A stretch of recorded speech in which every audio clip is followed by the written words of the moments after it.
ડીસા નગરપાલિકાની ચૂંટણી નજીક આવી રહી છે ત્યારે ચૂંટણી આયોગ દ્વારા ડીસા નગરપાલિકાના 11 વોર્ડની 44 બેઠકો માટે અનામત બેઠકોની જાહેરાત કરી દેવામાં આવી છે। આ જાહેરાત મુજબ સ્ત્રીઓ માટે 22 બેઠકો અનામત છે, જ્યારે અનુસૂચિત જાતિ માટે 3 બેઠક, અનુસૂચિત આદિજાતિ માટે 2 બેઠક, પછાત વર્ગ માટે 12 બેઠક, જ્યારે 13 સામાન્ય બેઠકો રહેશે। ગુજરાત રાજ્યના ચૂંટણી આયોગ દ્વારા આજે નગરપાલિકાની ચૂંટણીને લઈ મહત્વની જાહેરાત કરવામાં આવી છે। ડીસા નગરપાલિકાની આગામી સમયમાં યોજાનાર ચૂંટણીને લઈ અનામત બેઠકો જાહેર કરવામાં આવી છે। ડીસા નગરપાલિકાના 11 વોર્ડની 44 બેઠકો માટે અનામત બેઠકોની કરવામાં આવેલી જાહેરાત અંગે વાત કરીએ તો વોર્ડ નંબર 1માં પહેલી બેઠક સ્ત્રી અનામત છે, જ્યારે બીજી બેઠક સામાન્ય મહિલા અને ત્રીજી બેઠક પછાત વર્ગ અને ચોથી બેઠક સામાન્ય રહેશે। એટલે કે વોર્ડ નંબર 1માં પહેલી સ્ત્રી અનામતમાં સામાન્ય સ્ત્રી, 2 સામાન્ય અને 1 પછાત વર્ગની બેઠક। તેવી જ રીતે વોર્ડ નંબર 2માં પહેલી મહિલા અનામત બેઠક માટે સ્ત્રી અનુસૂચિત જાતિ, બીજી મહિલા બેઠક સામાન્ય, ત્રીજી બેઠક પછાત વર્ગ અને ચોથી બેઠક પણ સામાન્ય રહેશે।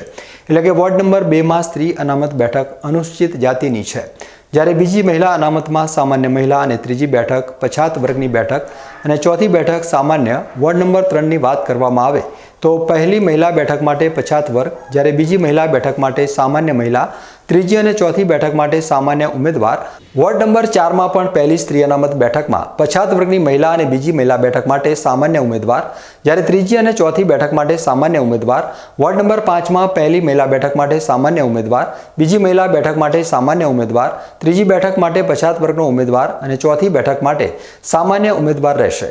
વોર્ડ નંબર 6માં પહેલી મહિલા અનામત બેઠકમાં અનુસૂચિત આદિજાતિના ઉમેદવાર રહેશે, જ્યારે બીજી મહિલા બેઠક માટે સામાન્ય, ત્રીજી બેઠક માટે પછાત વર્ગ અને ચોથી બેઠક માટે સામાન્ય ઉમેદવાર રહેશે। વોર્ડ નંબર 7માં પહેલી મહિલા અનામત બેઠકમાં પછાત વર્ગ, બીજી મહિલા બેઠકમાં સામાન્ય, ત્રીજી બેઠકમાં પછાત વર્ગ અને ચોથી બેઠકમાં સામાન્ય ઉમેદવાર રહેશે। વોર્ડ નંબર 8માં પહેલી અને બીજી મહિલા અનામત બેઠક સામાન્ય રહેશે, ત્રીજી બેઠક અનુસૂચિત જાતિ અને ચોથી બેઠક પછાત વર્ગ માટે અનામત રાખવામાં આવી છે। વોર્ડ નંબર 9માં પહેલી મહિલા બેઠક માટે પછાત વર્ગ, બીજી મહિલા બેઠક સામાન્ય, ત્રીજી અને ચોથી બેઠક ઉપર સામાન્ય ઉમેદવાર રહેશે।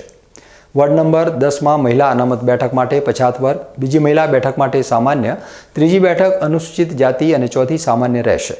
વોર્ડ નંબર 11 માટે પ્રથમ મહિલા અનામત બેઠક માટે પછાત વર્ગ, બીજી મહિલા બેઠક માટે સામાન્ય, ત્રીજી બેઠક માટે અનુસૂચિત આદિજાતિ અને ચોથી બેઠક સામાન્ય રહેશે।